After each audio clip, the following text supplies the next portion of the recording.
सुग्रीव आणि मारुती यांची भेट प्रभू श्री रामचंद्रांची झाली त्या काळात कदाचित तो फाल्गुन महिना होता आणि नंतर मग ते एकत्रित येऊन मग त्यांचे बाकी पुढच्या योजना ठरण्यापूर्वी सुग्रीवाने सांगितलं होतं की त्याचा भाऊ म्हणजे वाली, त्याच्याबद्दल त्याने प्रभू श्री रामचंद्रांना सांगितलं आणि प्रभू रामचंद्रांनी गुढीपाडव्याच्या दिवशी म्हणजे चैत्र प्रतिपदेच्या दिवशी वालीचा वध केला.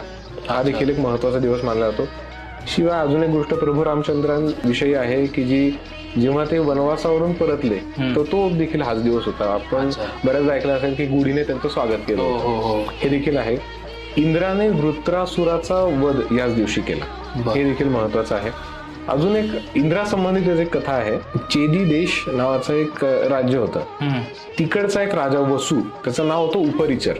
तर तो उपरिचर नावाचा जो राजा होता त्याने एकदा कठोर तप केलं आणि त्यामुळे इंद्राचं सिंहासन हालायला लागलं. मग इंद्राला प्रश्न पडला की जर आता याचं तप वाढलं तर हा माझी जागा घेईल. मग इंद्राला प्रश्न पडला की आता आपण काय करायचं. मग इंद्र पृथ्वीवरती आला. पृथ्वीवरती येऊन त्याने उपरिचर, ज्याला वसू म्हणायचे, त्याचा पृथ्वीवरील इंद्र या नावाने त्याचा सत्कार केला. आणि मग त्याला सांगितलं की पृथ्वीवर तू राज्य कर, असं त्याला सांगितलं. मग तो पृथ्वीवर राज्य करायला लागला. शिवाय इंद्राने त्याला काही भेट वस्तू दिल्या. युद्धामध्ये जखम होऊ नये आणि विजय मिळवून द्यावा यासाठी इंद्राने त्याला वैजंतीमाळ, विमान, राजदंड आणि वेळूची काठी, ही काठी त्यांना दिली. आणि त्याने ते सगळं घेऊन तो राज्यात आला.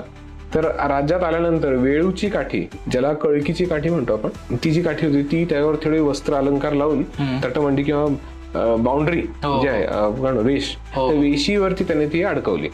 तर तिथून पुढे क्षत्रिय धर्मामध्ये पण, क्षत्रिय लोकांमध्ये किंवा इतर राजांमध्ये ही प्रथा झाली. गुढीपाडव्याच्या दिवशी आपण गुढी लावतो, तर ही प्रथा तिथून पुढे सुरू झाली. असे